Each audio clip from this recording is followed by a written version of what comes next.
Welcome to the South African History Podcast with Mark Groenewald.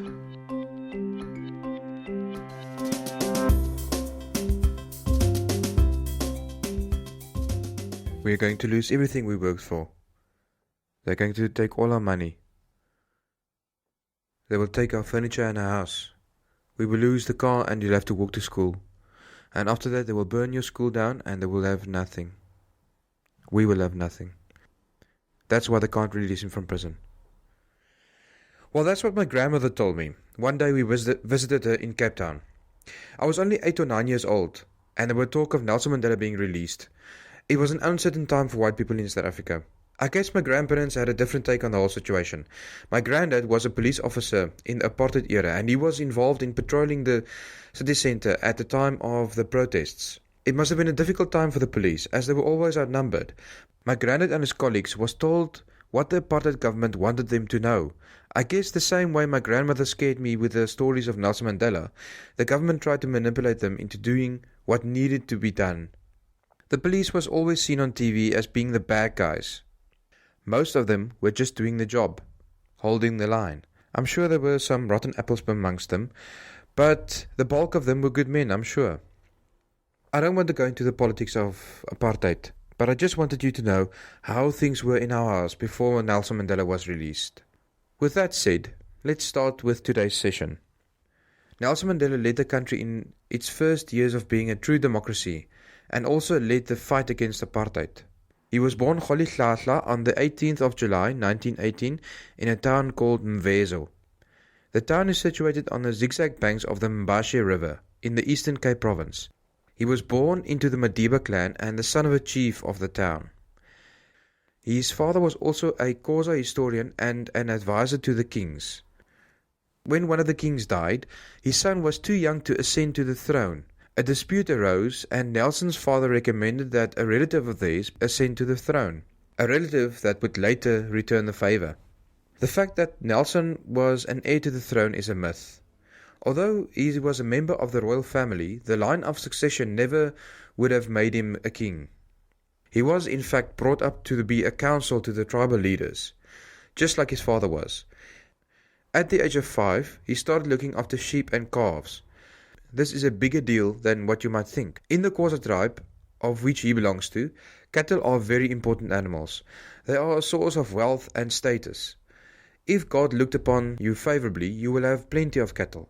We discussed briefly in episode 2 that the Bantu tribes had a great tradition of keeping livestock. When a father marries off his daughters, he will ask for lobola. This is the tradition of the groom paying an X amount in cattle for the right to marry his daughter. So if one day you wanted to marry a good woman, you would have had to have plenty of cattle to pay for her. Anyway, back to Nelson Mandela. In the veld, he learned many valuable lessons, like gathering food from edible sources, collecting honey, and stick fighting. It was important for a young man to know these things and to become competent, so to fend for himself in later life. He was given the name Nelson on his first day at school. It was a custom in those days for black Africans to be given westernized names. Remember, South Africa was still under British rule, with British schools and British ideology drummed into their mind. When Nelson was 9, his father became very ill. His lungs were starting to pack up. At his deathbed, his father asked for his pipe, lit it and passed away. This must have been awful for the young Nelson Mandela. I can relate to that. My dad passed away 2 years ago from lung cancer and it was a terrible illness to suffer from. So imagine this 9-year-old boy, devastated from his father's illness and witnessing his death. The young Nelson Mandela was to leave the village, his mother said. Imagine that, leaving all that you know behind, going God knows where.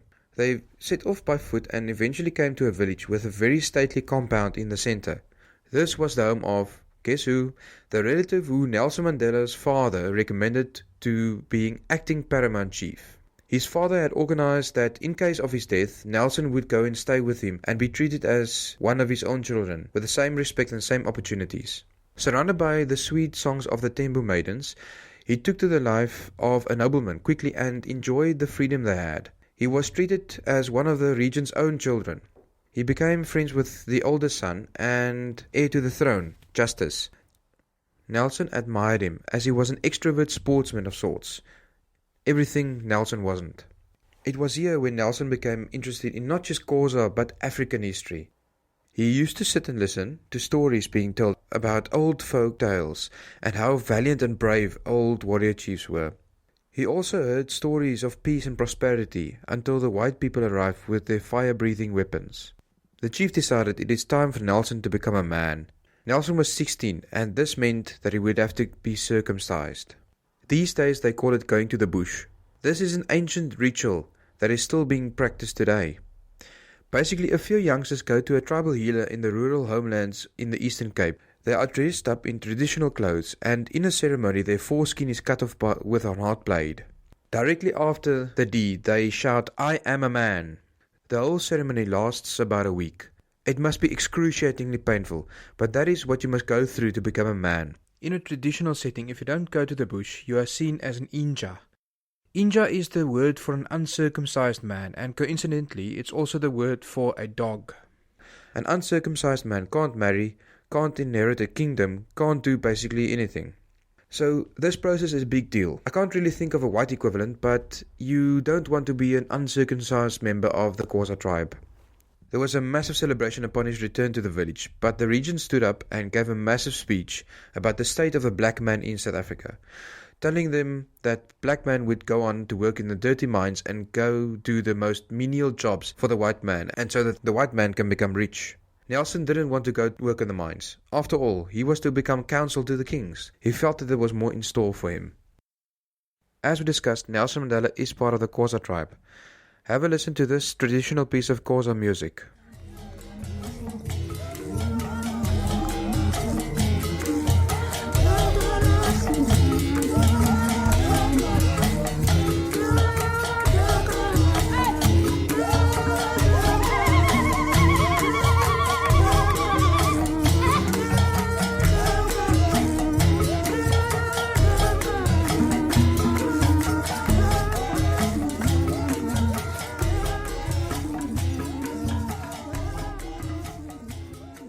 So getting back to Nelson's life again. 2 years later he joined justice at the Hilltown College at Fort Beaufort.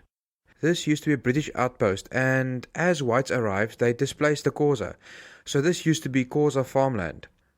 Everybody that's been to university or college would know just how much knowledge you get exposed to and how many characters you meet that possibly influence your outlook on life. The only university that black people could go to was Fort Hare. Nelson Mandela got accepted into that university, and in his first year of studies he studied English, anthropology, politics, native administration and Roman Dutch law. You had to have native administration as a subject if you wanted to work in native affairs, and that career choice was a very prestigious one. You could also work as an interpreter, which was also a highly sought after job for black men. You worked directly under the magistrate. In his second year at university, an interpreting course was introduced, which he signed up for. It was there where his interest in law further developed. He knew that he had to get a degree of some sort to succeed in life, and to support his family. He was nominated to the Student Representative Council. He enjoyed the move to boycott the elections of that council to push for greater powers for them. The elections was largely boycotted, but a few students pitched and 6 members were elected. He was one of them. They immediately resigned to show solidarity with the students boycotting the elections. They resigned, and the person who they handed their resignations into called another election at supper time, just to make sure that all the students were there. The same students that voted earlier elected the same 6 members. Nelson resigned again because he wanted the support of all the students and not just the few who bothered to vote. The other 5 accepted the roles. Nelson was then threatened with suspension from the university if he didn't join the council, and he was told that he had all summer to consider. If he did decide to join, he would be allowed to continue his studies. He passed his exams, returned to the village, and then the regent had a few words with him. He told Nelson he should go back to university, join the council, and get on with it. A few weeks later, the regent summoned them, Nelson and Justice, and told them that he thought he wasn't going to live much longer. He also told them that he had organized wives for them. Yikes, that's a heck of a thing to tell a 20-something-year-old, but the regent was well within his rights to organize this as it dictated in their tradition. What would you do if your dad came up to you and said, "Listen to me now and pay attention. I found a good wife for you. You're going to marry her and that's it." Then the regent turns around and tells Nelson Mandela, who this person is that he's going to marry. Nelson Mandela then figures out that this girl is in love with Justice. So Nelson and Justice didn't want this, so they ran away from all the comforts of being a royal and everything they knew. They went to Johannesburg, and Nelson stayed with a cousin of his in a township. His cousin took him to a prominent black man in the city, an estate agent. He was none other than Walter Sisulu.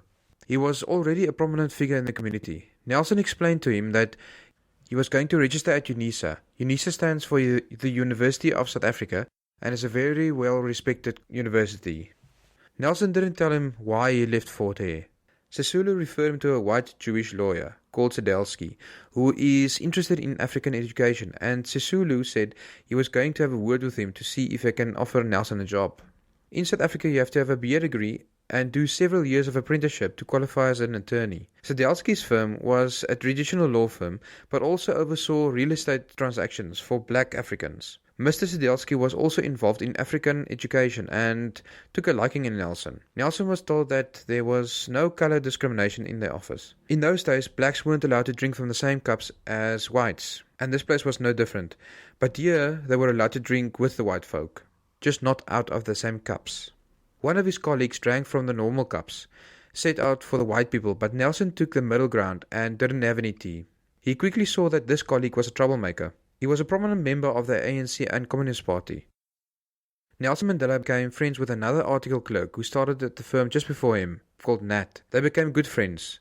One day he took out a sandwich, and as a token of symbolism he asked Nelson to pull the other side. He did, and it broke roughly in half. He told Nelson that this was how the Communist Party worked, that they share everything. Nat then tried to persuade Nelson to join the party, but Nelson didn't want to join any political party at that time. Nelson Mandela was also very religious, and the Communist Party weren't at that time. Nat then invited Nelson to a bunch of parties where the color barrier seemed to be non-existent. These parties were organized by the Communist Party. Nelson felt out of his depth as the conversation was of topics that he didn't know much about. Okay, so now we're at a point where the Communist Party are taking an interest in Nelson Mandela. After all, how many black lawyers were there around at that time? He must have stuck out like a sore thumb. He found himself in the hustle and bustle of a big city, far away from home, far away from that lovely little place that he grew up.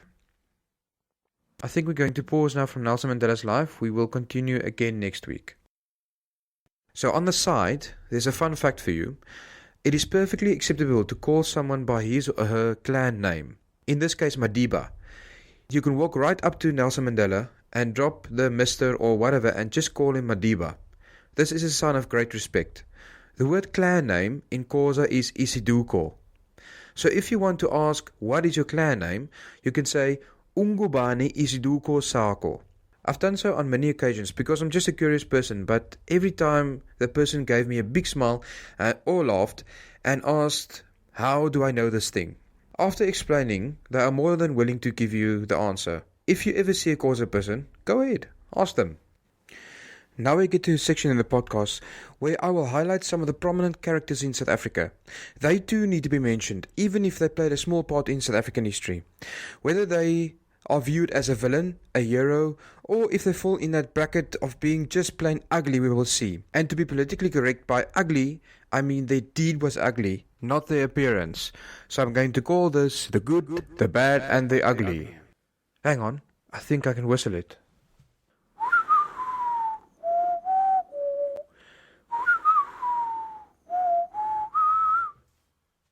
I'm going to talk now about a man that was totally unaware that he sparked something in the hearts and minds of so many South Africans. His lyrics included Crucify Your Mind, I Wonder How Many Times You've Had Sex. Yes, I'm talking about Sugar Man, won't you hurry? Sisto Rodriguez is an American singer-songwriter from Mexican origin that grew up in Detroit. His music outsold Elvis, the Beatles, and the Rolling Stones, and has reportedly sold around 500,000 records in South Africa alone. Sisto Rodriguez was one of those guys that, just with his music, he touched the lives of South Africans. In his lyrics, he basically preaches an anti-establishment kind of ideology. That is what South Africans took to heart.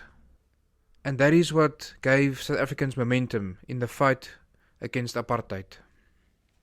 On the other side of the pond, in the USA, he was largely unknown. His albums flopped, and his record company dropped him. He went on to work on construction sites doing hard labour all day long.